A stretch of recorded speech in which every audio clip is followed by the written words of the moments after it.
Hola, hola, ¿qué tal? Bienvenidos familia de Conecta. Bienvenidos a esta nueva sección o a este nuevo episodio de preguntas y respuestas que, bueno, desafortunadamente no habíamos podido grabar recientemente alguno nuevo y le damos las bienvenidas a ustedes. Hoy tenemos un invitado muy especial, un invitado ya bastante frecuente, nuestro hermano Conocido. Mundo. ¿Cómo está? Bienvenido. Muy bien, gracias por la invitación y con gusto de estar aquí. Muchas gracias. Pues para los que no nos han escuchado o no saben, yo soy Paola. Yo soy Ana. Y yo soy Diego. Bienvenidos a Conecta Podcast, a la sección de preguntas y respuestas. Y pues ya saben, para quien no conoce aún esta sección, es una sección en donde nos dedicamos a contestar preguntas que no nos atrevemos a hacerle a nadie más, que quizá nos da miedo ser juzgados o que no queremos que sepan que preguntamos nosotros. Estas preguntas son anónimas y queremos responderlas fundamentándonos en la Biblia.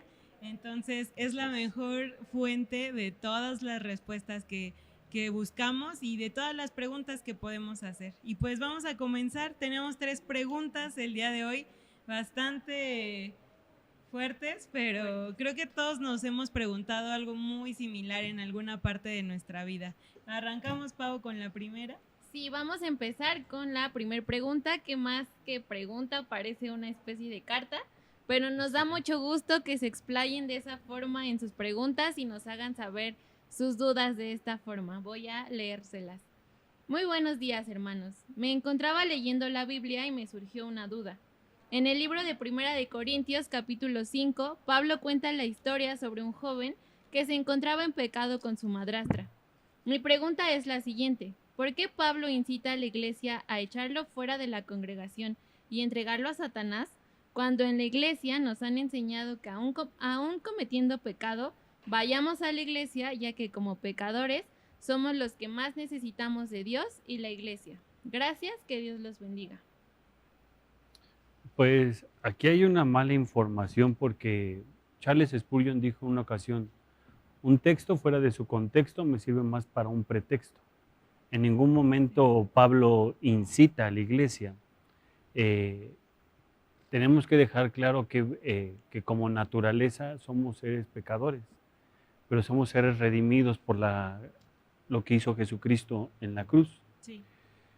Pero hay que leer toda la carta, si es posible, para tener el contexto completo, porque algo que nos enseñan en el instituto es eso, quién escribió la carta, para quién va dirigida la carta, cuándo se escribe la carta, por qué se escribe la carta y en qué circunstancias se escribe y cómo la aplico hoy a la actualidad. Cuando uno tiene toda esa base, podemos tratar de entender lo que la palabra de Dios nos está explicando. Hay que dejar claro que Dios, en la segunda carta a Juan, en el capítulo 3, versículo 6, dice algo muy importante. Eso incluso no voy a dar algo que voy a decir hoy en la tarde en la predicación, porque si no voy a dar, ¿cómo se dice? Spoiler. Los invitamos a nuestro culto de jóvenes, sábado 5 p.m. Spoiler también. Dice la primera carta en el capítulo 3, versículo 6. Todo aquel que permanece en él no peca. Todo aquel que peca no ha visto ni le ha conocido. Hijitos, que nadie os engañe. El que hace justicia es justo como él es justo. El que practica el pecado es del diablo, porque el diablo peca desde el principio. Para esto apareció el Hijo de Dios, para deshacer las obras del diablo. Todo aquel que es nacido de Dios no practica el pecado, porque la simiente de Dios permanece en él, y no puede pecar porque él es nacido de Dios. Hay que explicarlo de la manera más correcta posible. En la antigua Roma, la religión era un contrato. Se le llamaba Pax Deorum, que quiere decir paz con los dioses. Esto quería decir que eso era la base de la convicción de Roma. Esto quería decir que Roma basaba todo en su comunicación con los dioses, desde la manera en ofrecerles sacrificios, honrar sus mandatos, obedecer lo que ellos pedían. Ellos encontraban ahí la victoria o la estabilidad de su gobierno. Los que decidieron rebelarse a esto fueron los cristianos, porque basado en la palabra de Dios teológica y basado en lo que eso no era verdad. Para eso vieron que los cristianos eran un peligro y los consideraban desertores de la creencia, porque ellos no tenían esa misma convicción. ¿Por qué menciono esto? Si lo que es no es real, si lo que no es de algo sustentado en la palabra de Dios, requería obediencia, requería que tuviera una honra, porque a veces las cosas de Dios no las tomamos como debe de ser. Cuando uno lee esa carta a Corintios, vamos a expresar primero dónde estaba Corinto. Corinto en la actualidad es Grecia, Grecia, ahí estaba Corinto. Y Corinto era conocido porque había mucha inmoralidad sexual. Incluso uno de los pecados que menciona el Antiguo Testamento de los primeros es esa, la inmoralidad sexual. Levítico capítulo 16 especifica a detalle cómo no se debería de tener ese desorden sexual. Dios considera la unión sexual algo como alguna santidad. Esto es algo que no se puede deshonrar. Esposo con esposa, y no hay otro término, no hay otra abrirse a una condición de decir, bueno, pero también se puede, no existe. Porque son las dos cosas que Dios fundó, desde la familia y el matrimonio. Y cuando empieza la carta a los Corintios, Corintios tenía un problema. Ellos querían ver más como el hecho de decir que ellos eran conocidos por su piedad. Decir, bueno, pues él está en este pecado, él está atravesando por esta situación, él está practicando esto que está mal delante de Dios, pues vamos a ser piadosos, permitámosle que él siga en esto porque esa es mi labor, mi piedad. Y no es correcto, porque él vivía en una situación como si fuera de cónyuge con su madrastra. Vamos a poner un ejemplo.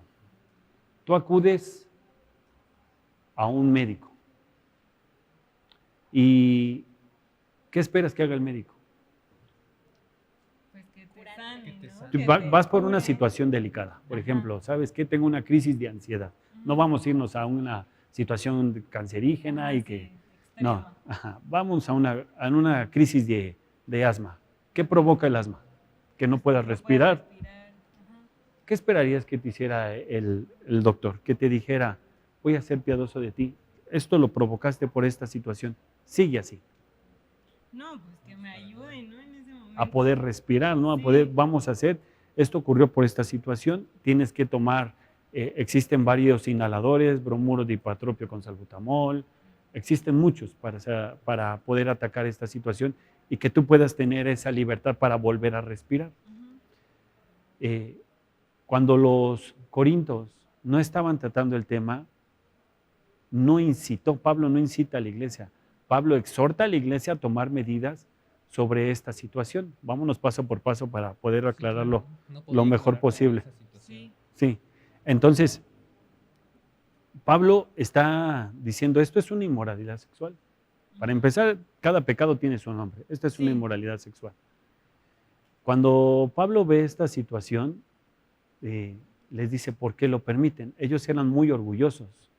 Paul Wilbur se le hace una pregunta que a mí me gusta cómo la contestó, porque le dice, ¿cómo batallas con el orgullo? Y él contesta, alguien que es feo y se mira en el espejo varias veces, se da cuenta que es feo. Bueno, alguien que constantemente se mira en la palabra de Dios, se da cuenta que ya no es él, sino que es Cristo en su vida. La manera que tú tratas con el orgullo es dejar de pensar como tú piensas, de dejar de ver como tú piensas, de dejar de hablar como tú hablas, de dejar de que tu corazón te orilla a decir, es que lo hice con el corazón. No puedes actuar así ya. Constantemente tú tienes que recurrir a la palabra de Dios para que la palabra de Dios te diga cómo actuar. Y no es que la palabra de Dios me trate como una situación robótica, ¿no? Dice que la palabra de Dios es perfecta, que convierte el alma. El testimonio de Jehová es puro, que hace sabio al sencillo. Esa es la base de la palabra de Dios. Entonces, ese es el primer tema. El primer tema no fue que este joven estuviera haciendo esto, sino lo que los corintios estaban permitiendo. Ahora, una cosa es que todo ser humano, incluyendo los creyentes, haya pecado en nosotros. A otra es vivir en el pecado. Él vivía en el pecado. No puedes como hijo de Dios seguir viviendo en el pecado y decir yo amo a Cristo. Es un mal testimonio, ¿no? Más que mal testimonio, es algo que en lo cual dices, bueno, yo tengo que reflejar a Cristo en mi vida. Así es. Por eso yo hacía la pregunta del médico. Ahora tomemos otro ejemplo. Tú vas a la escuela. ¿Qué esperas que la escuela haga desde el preescolar, la primaria, la secundaria, la preparatoria y la universidad, la carrera que escoja? Te dé un conocimiento. Sí, claro. ¿Y para qué es eso? Me voy a dedicar a eso. ¿Qué esperas cuando tú vienes a la palabra de Dios y Dios te está enseñando, te está preparando y te dice que el principio de la sabiduría es el temor a Jehová? El principio. Y tú vas contrario al principio. ¿Qué esperas que suceda? Sí. No puedes decir, ¿sabes qué? Yo soy hijo de tal persona, sabiendo que lo que menos haces es mostrar que tú eres hijo de esa persona. Cuando Pablo ya le dice, él debe de ser sacado y debe de ser entregado a Satanás, no se está refiriendo a que él está tomando una atribución de decir, ¿saben qué?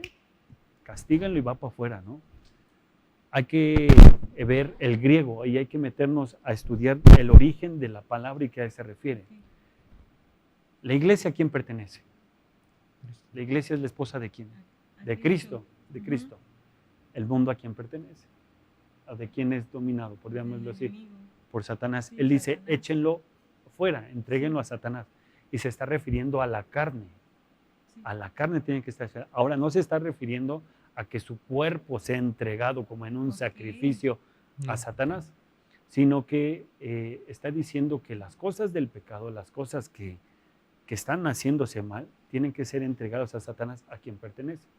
Y por eso dice, y salven su alma, la alma que pertenece a Cristo, la cual fue perdonada en la cruz, la cual Cristo compró con su sangre. Capítulos más adelante dice, traed a ese mismo joven y restauradle. No está diciendo que ya ahí termina eso, porque después le es traído a la iglesia y es restaurado en la iglesia.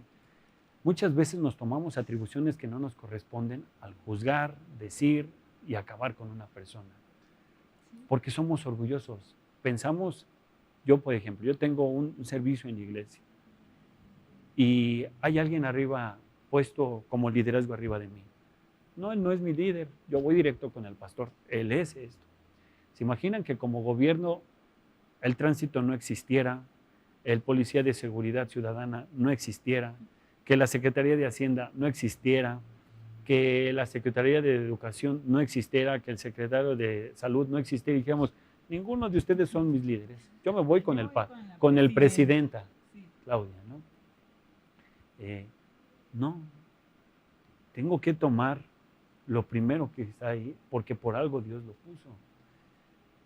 Cuando tú vas, algo que me gusta mucho del instituto, y lo digo a mucha honra porque trabajo ahí, es lo siguiente. Tú tienes que ayudar al paciente en la función, no en lo estético. ¿A qué me refiero?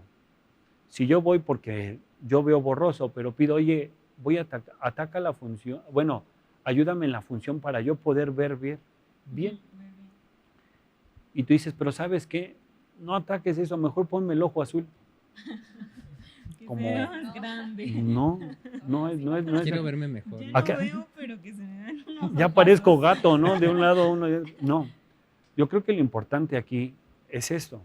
Pablo está diciendo esto. Tenemos que hacer que la iglesia siga siendo ese cuerpo de Cristo, siga siendo la santidad de Cristo. Tenemos que seguir mostrando los frutos de un nuevo creyente. Y eso es lo de la manera correcta. Porque cuando a veces he conocido muchas cosas, no voy a adentrarme en el tema, que hasta la iglesia de ahora, el pastor lo explicó en una ocasión, Hay iglesias donde la mujer tiene prohibido vestirse de una manera, donde la mujer no tiene derecho a hablar, donde si tú vienes con tal vestimenta a la iglesia no puedes entrar. Sí. ¿Por qué? Porque es una mala interpretación de la palabra de Dios. Es importante que a veces uno dice, bueno, como iglesia contamos con un instituto. ¿Qué pasa en esos lugares donde no lo hay? Ujú. El libro de Proverbios dice algo muy hermoso, dice, el principio de la sabiduría es el temor a Jehová y el conocimiento viene de Dios. Sí. Dios te instruye, el Espíritu Santo te capacita, el Espíritu Santo te dice cómo vivir incluso. Y es cuando hay una transformación en nosotros. Sí. El de verdadero creyente se duele por pecar y no puede pensar en decir, bueno, pues es que se nos ha dicho que aunque pequemos, sí, pero el cristiano no puede vivir en el pecado porque está consciente que fue su pecado lo que llevó a Cristo a la cruz. Ujú. Y entonces, cuando uno se da cuenta de decir, bueno, yo llegué aquí siendo una persona y mi testimonio no es, ya lo dejé de hacer, no. Mi testimonio es que yo reflejo a Cristo en todo lo que yo hago, porque entonces al reflejar yo a Cristo, yo no voy a actuar como una persona que juzga nada más, sino como alguien que agrada a Dios en todo lo que hace. Ujú. Les mencionaba lo estético por una razón. Cuando yo soy transformado a la imagen y semejanza de Dios, el versículo 9 de la primera carta, capítulo 3, dice de la simiente. La simiente, ¿qué quiere decir? Que yo tengo que ser a imagen de Cristo, Ujú. que yo tengo que cada día ser moldeado a Cristo. Yo no puedo decir, oye, Cristo me ama, Cristo te puede perdonar, y exactamente lo externo no refleja lo interno. Y para ello, cuando hay una situación así, tú tienes que actuar con amor, tú tienes que dejar que Dios transforme. Y para eso a veces me gusta mucho lo que está predicando el hermano Jonathan. Muchas veces hay pocos creyentes que van iniciando en el Evangelio y no tienen un alimento que digerir, porque no sabemos qué es el Evangelio. Exacto. No sí, sabemos sí, qué sí. es el Evangelio. No lo sabemos. Tú no le puedes decir a una persona, oye, ¿por qué traes esto? ¿O por qué haces esto cuando es esto? Cuando tú no has conocido a Dios y no reflejas a Dios. Exacto. La mejor manera de predicar el Evangelio es tu testimonio. Es la mejor manera de predicar. Sí, sin La duda. mejor manera de decir yo creo en Cristo es, en este caso, sometiéndome a una autoridad. Corinto se estaba sometiendo a una autoridad que era Pablo. Y Pablo se estaba sometiendo a la máxima autoridad, Jesucristo. Y a mí me encanta lo que dice Pablo, no voy a predicar otra cosa que no sea Cristo crucificado. Y está haciéndolo eso ahí. Por eso es importante explicar y entender cómo Pablo está tratando el tema. Pablo no está diciendo excomúlguenlo y vámonos sáquenlo. pa' afuera. Y no lo quiero volver a ver aquí. Sí. Porque no. entonces, ¿dónde está el amor de Dios? Sí, justo es como un acto de amor lo que él hace también, ¿no? O sea, no es como tomarlo como un castigo realmente, sino como un acto de amor y también por parte o para que no quede mal la iglesia en ese momento. Sí. Pues, fíjense que hay que dejar claro en algo. La disciplina es un acto de amor. Dice la palabra de Dios que Dios al hijo que ama lo disciplina Sí. y lo toma por hijo. La palabra toma es, en el hebreo era azotar, o sea, que se usaba con una vara. Ok. Pero la palabra azotar no quiere decir que tenga que traer el látigo marcado en la espalda. Sí, no. sí, no. El trigo tenía que ser azotado para sacar el fruto. Luego, sí. Y nada más quedara y saliera el fruto. Eso era un sangoloteo que se hacía. Ok. Cuando tú disciplinas, la palabra era sangolotear, era sacar el fruto, era sacar lo malo para sacar lo bueno. Sí, claro. Wow. Eso Ah, era qué lo que, buena frase, sí. a eso se refiere Sí, la sí. palabra de Dios. Porque no puedes estar viviendo en una cuestión, por eso yo puse el ejemplo de esto, porque no puedes vivir en una cuestión donde tú piensas que estás actuando bien, que tú estás actuando correcto, y decir, no, pues lo estoy haciendo en lo oculto, nadie me ve, yo puedo seguir en lo mío. No, yo me duelo por el pecado que ha Sí, ofendido a Dios. claro. Yo me duelo y yo digo, no puedo estar viviendo en una situación. Tú vas al médico por una dolencia, tú no vas al médico, venga, oiga, siento que se me está gusanando el pie, pero nomás vengo a saludarlo. No, No. no, yo vengo a decir, oiga, esta situación se me salió de control pensando en que yo podía curarme. Sí. Y cuando esto tú lo entiendes de parte de Dios, dices, Señor, gracias porque, en este caso el doctor, gracias porque atacó lo que tenía que atacar. Y la manera que un médico, lo primero que te dice un médico es decir, esto sucedió por esto que estás comiendo, por esto que no hiciste, porque fuiste a un lugar donde, o sea, esto ocurrió por esta situación, ahora te voy a decir cómo vamos a sanarlo. Sí, exacto. A eso se refiere. Sí. Pues sí, respondida la pregunta, y también les recomendamos que lean el antes y después, después de una cita, todo el capítulo, inclusive capítulos antes y capítulos después. Y está bien que expresen preguntas así porque es algo común. Esto no es algo que quien lo escribió está mal y que no está entendiendo. No. Al contrario. Esto es común. Creo que esto a todos nos ha pasado. Yo batallé mucho con Romanos 7, el pecado que mora en mí. Yo batallé mucho hasta que me di cuenta después de mucho tiempo lo que Dios estaba tratando de decir. Okay. Esto que ocurre es algo frecuente y qué bueno que expresen esto porque ayudamos a que pueda entenderse mejor y decir esa idea equivocada a lo mejor que me hace decir, oye, es que no puedo vivir en la plenitud de mi fe por esto, porque no estoy, creo que lo que estoy actuando lo estoy actuando mal, pero cuando te das cuenta es Dios quien te está diciendo, no pasa nada, Sí, sigue adelante. claro. Muy bien, pues seguimos con la segunda pregunta. Diego, ¿puedes leerla, por favor? Claro que sí. Esta segunda pregunta me dice, tengo muchas dudas. Por ejemplo, mi papá toma, ¿por qué no entiende? Cuando llegamos a este mundo, llegamos con una naturaleza pecaminosa. Siempre el pecado va a abundar en nosotros. Pero eso es algo que, por eso leíamos ese momento la carta de Juan. Cristo vino a romper las obras de tu carne.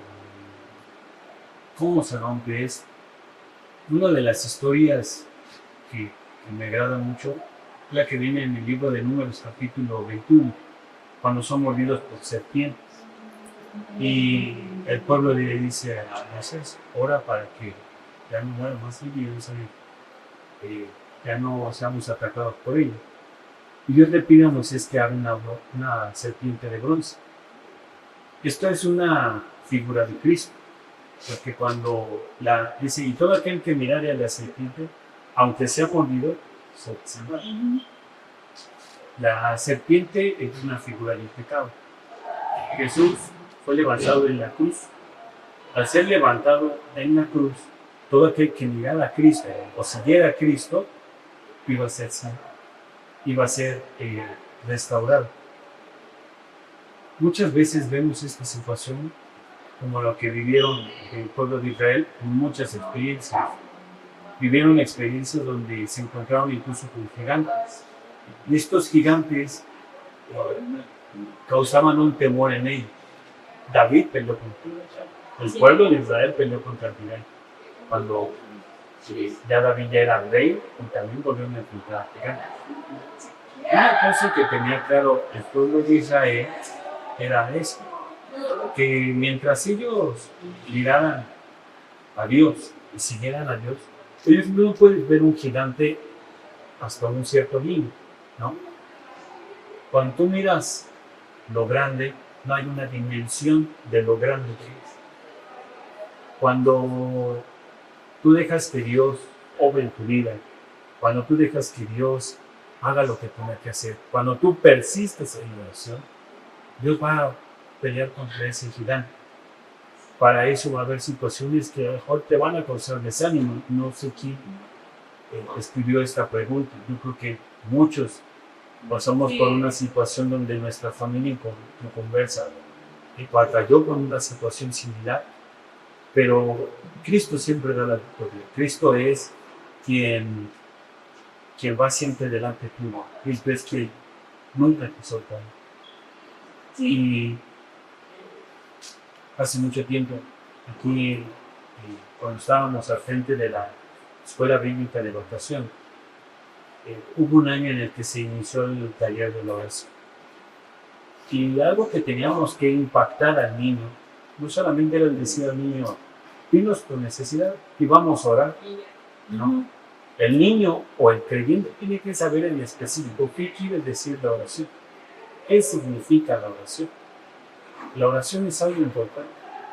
Y cuando el niño sabe lo que significa la oración, el niño no va a dejar otra cosa que seguir orando. ¿Qué significa la oración? La oración es saber que cualquier circunstancia Dios lo escucha. A saber de esa circunstancia que tú le expreses a Dios, Dios obrará en tu favor. Así es, sí. Cuando estés y el hermanito, la hermanita, el niño, la niña que esté pasando por una situación así, yo le aconsejo que no dejes de orar por tu papá, que no te rindas ante ese gigante que ha llamado alcoholismo o llamado vicio, y te rindas. Hay algo más grande que eso, y es Jesucristo. Cuando tú vienes a Cristo y te rindes delante de Cristo y le expresas tu necesidad en oración delante de Él, ese gigante va a caer. No mires lo que está frente a ti. Cuando algo que me gustó mucho en una predicación de un hermano, él decía, cuando tú ves un edificio en llamas, no ves el edificio en llamas, ves las nubes que salen de ahí que están diciendo algo ocurrió, pero esas llamas van a un lugar, hacia el cielo, donde tú debes de mirar siempre ante una necesidad y saber que la ayuda viene del cielo. Sí, así es. Pues ya tenemos respuesta a esta segunda pregunta. No sabemos quién está en ese mismo caso, pero seguramente habemos varios que nos hemos preguntado algo similar. Y pues vamos por la tercera pregunta y la última de este podcast. También está un poco larga, pero nos gusta leerlos, nos gusta que nos manden así todo su texto. Dice: hola, la verdad no sé cómo empezar, no sé cómo vivir como cristiano. Actúo de manera muy mal, me enojo fácilmente, quiero acercarme más a Cristo, pero no puedo. Hay algo que no me deja avanzar. Quiero amar más a Cristo, pero no puedo hacer conforme a su palabra. No sé cómo avanzar, me siento estancado. Híjole. Qué gusto es saber que alguien se duela de una situación así. Qué gusto es saber que cuando hay algo que te duela o algo que te cause un conflicto, saber que puedes venir a la cruz. Esta situación es ¿por qué una persona se puede sentir estancada? Porque lo estás logrando, lo quieres hacer en tus propias fuerzas. Alguien que lucha en sus propias fuerzas se va a encontrar. Ahora, ¿de qué manera miramos el pecado? Esto es algo importante, porque la gracia de Dios siempre va a ser más grande que el pecado. Nunca puedes, miren, un joven o una joven que esté pasando por esa situación tiene que saber algo. No puedes mirarte por tu pasado, por tu pecado. ¿Quieres saber tu significado? Te lo da la cruz. La cruz de Cristo tiene qué significa. Sí. Y la palabra de Dios tiene un nombre. Eres perdonado, eres reconciliado, eres llamado hijo de Dios. El pecado no te puede separar. Ahora, ¿cómo puedes llevar eso a cabo? ¿Cómo puedes mirar hacia adelante y dejar que Dios obre en tu vida? Después, no podemos llamarlo como si fuera. Digo, es sencillo, pero requiere disciplina, requiere compromiso, requiere una entrega. Y vamos a pensar en una situación. Que me gusta mucho esto, lo dice el hermano, me acuerdo que se llama Alejandro, no recuerdo sus apellidos, pero él pone una explicación. Supongamos que estoy en el bosque y una manada de lobos me está siguiendo y tengo que cruzar un lago congelado. Hay un riesgo, el lago o el hielo se puede romper. Claro. Entonces, pero no hay otra manera de salir. Cruza ese lago y lo vas a cruzar completo. ¿Te das cuenta que lo cruzaste y que no se rompió el hielo? Voy a hacer una prueba. ¿Qué fue lo que lo salvó? Su capacidad física para poder correr hábilmente y cruzar ese lago congelado, o el sustento del hielo congelado que no le permitió caer. Así es el Evangelio. El sustento del Evangelio es tu salvación. Por mucho que tú camines, por mucho que tú quieras buscar, si tú vas a caminas en el sustento de lo que es la palabra de Dios, te darás cuenta que aunque caigas, que aunque mires tu vida, nada te podrá separar del amor de Cristo. Sí. Mira siempre a que Dios es el que transforma tu vida, a que Dios es el que te perdona, a que Dios es el que está haciendo tu obra, te darás cuenta que mientras más te acerques a Dios, menos mirarás pecado y más verás la obra de Dios. Algo que vamos a predicar al rato, que vamos a darle un spoiler, es primicia. Una comunión perpetua. ¿Qué es perpetua? ¿Saben qué es la palabra perpetua? Siempre, ¿no? Dura mucho. Algo que dura. Ok. La comunión en cuanto muramos, terminaba.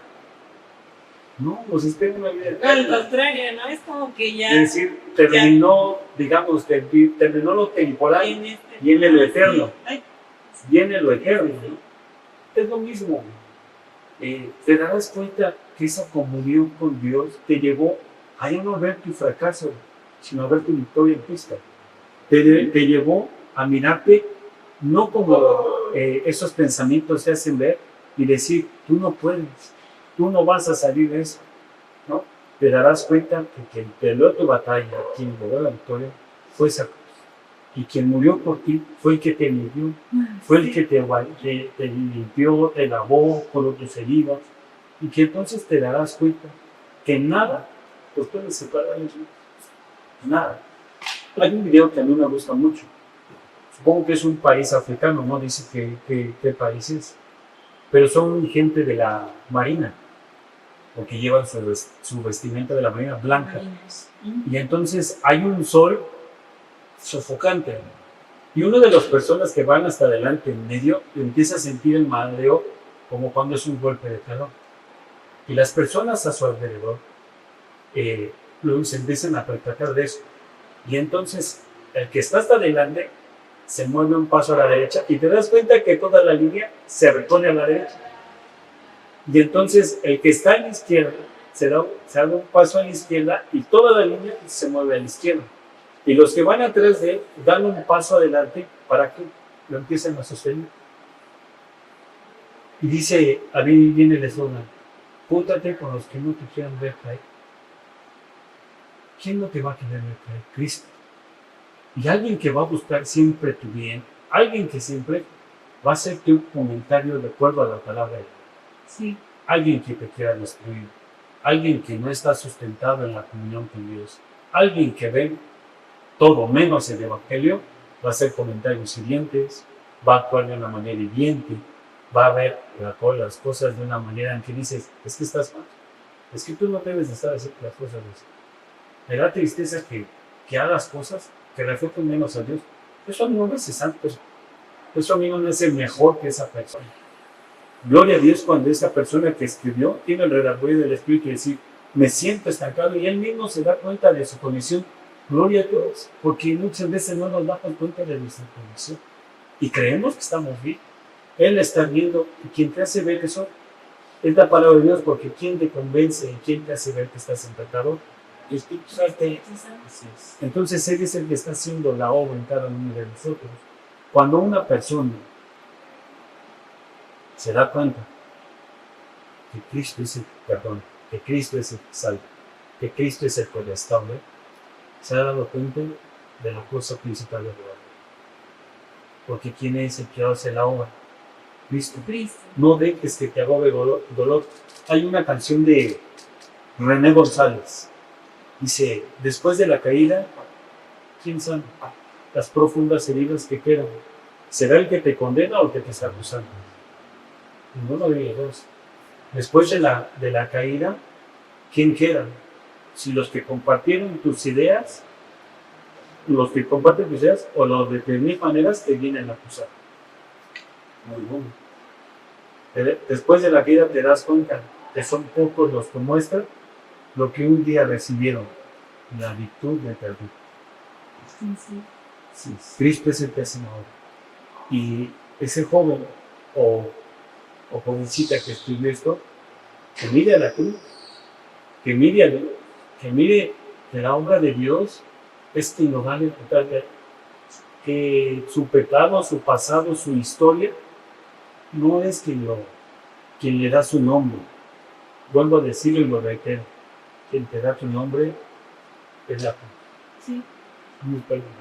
Y al ver que, bueno, como, es como, pues Dios ya comenzó una obra en ti y no lo va a valorar, al contrario, ¿no? Él lo va a terminar. Y eso yo lo siento como de esa manera.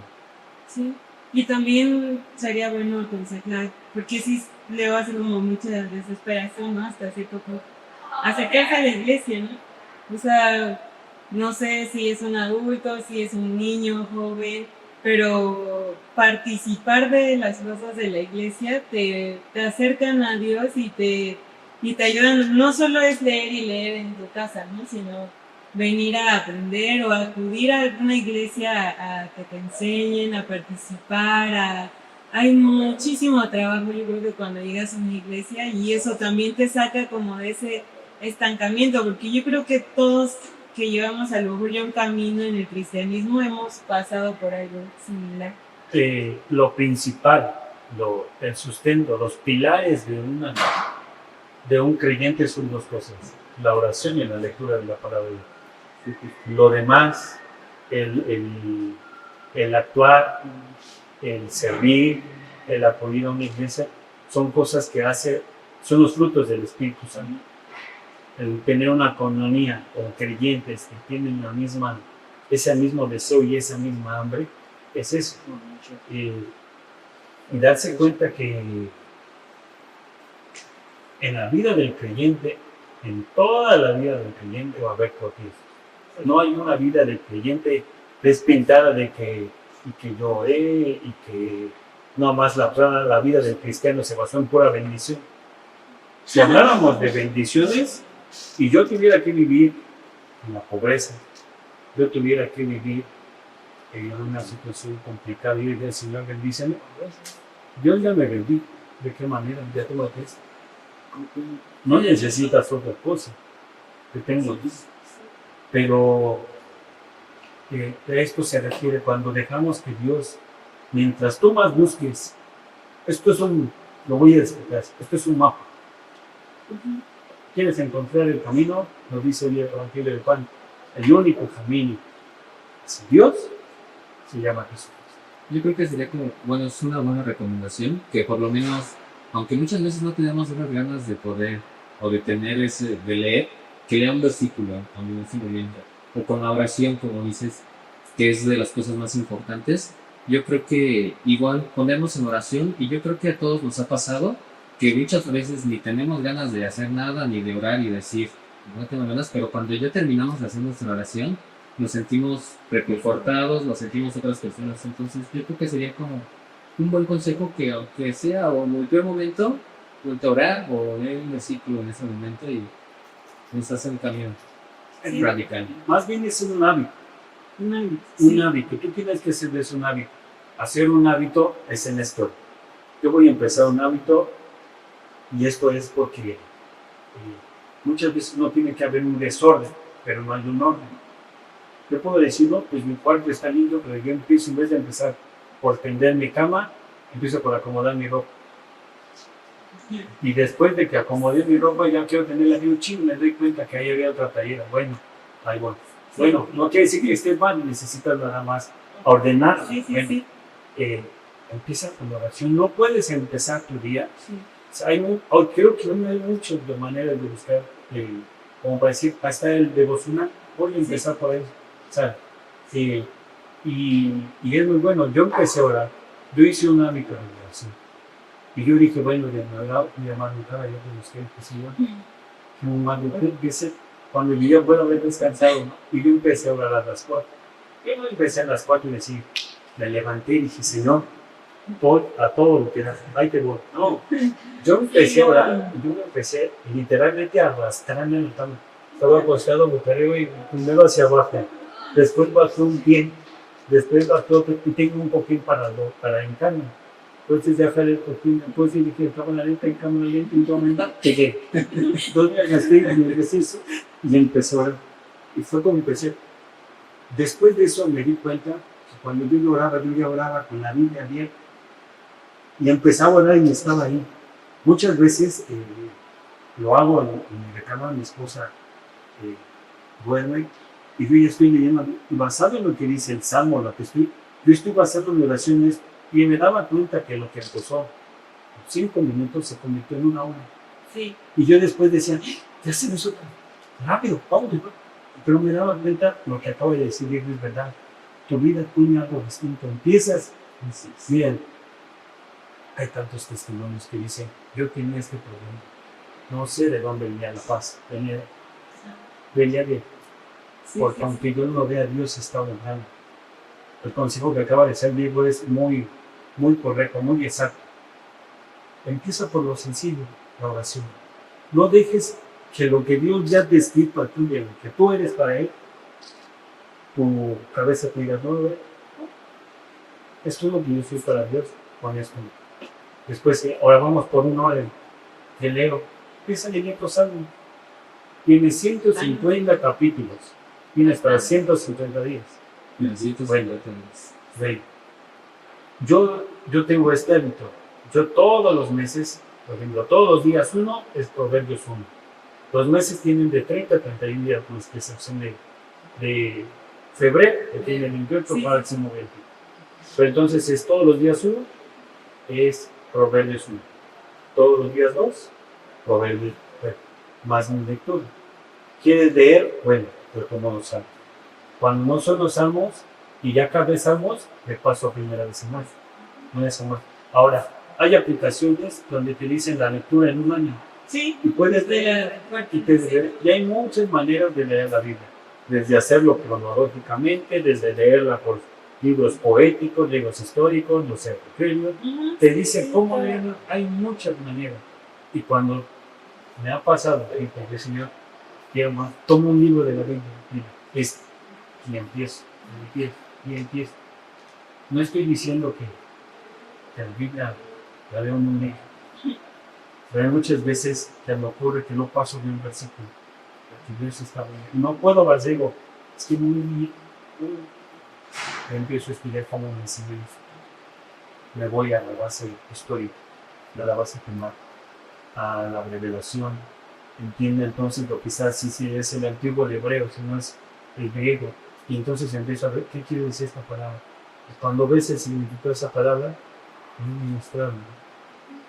Muchas veces no cuentas con eso, pero Dios ya te dijo, y con eso tienes que curar. Eso es lo que tenemos que decir. Sí.